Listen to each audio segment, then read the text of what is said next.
One nation one election को लेकर पूर्व राष्ट्रपति रामनाथ कोविंद की अध्यक्षता में गठित कमेटी जल्द ही अपना कार्यभार संभाल सकती है। कानून मंत्रालय के वरिष्ठ अधिकारियों ने हाल ही में कामकाज के रोडमैप को लेकर रामनाथ कोविंद से चर्चा की है।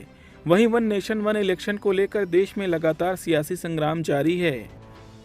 आम आदमी पार्टी के कन्वीनर और दिल्ली के मुख्यमंत्री अरविंद केजरीवाल ने कहा कि 9 साल देश के प्रधानमंत्री रहने के बाद PM Modi one nation one election पर वोट मांग रहे हैं। अरे 9 साल में कुछ काम किया होता तो आके कहते मैंने इतना तो कर दिया, अभी इतना और करना है, मेरे को वोट दे दो।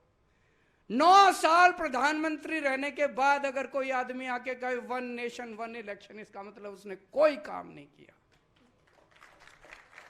वन नेशन वन इलेक्शन से हमको क्या मिलेगा? होना चाहिए वन नेशन वन एजुकेशन। होना चाहिए कि नहीं होना चाहिए? One nation one education.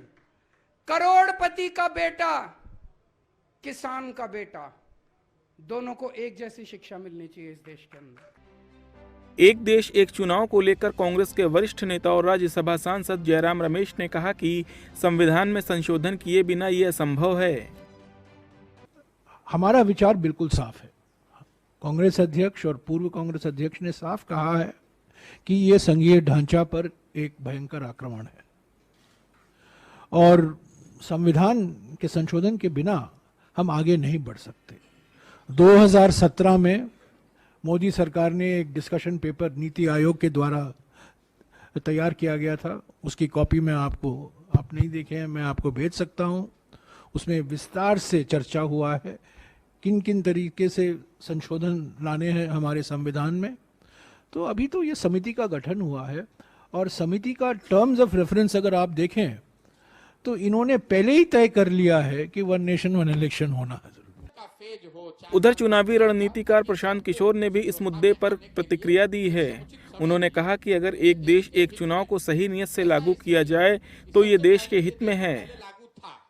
मेरी प्रतिक्रिया ये है कि अगर सही नियत से इस चीज को किया जाए और एक ट्रांजिशन का फेज हो 4 साल 5 साल का, ताकि सबको उस व्यवस्था में आने के लिए एक समुचित समय मिले, तो ये देश के हित में है।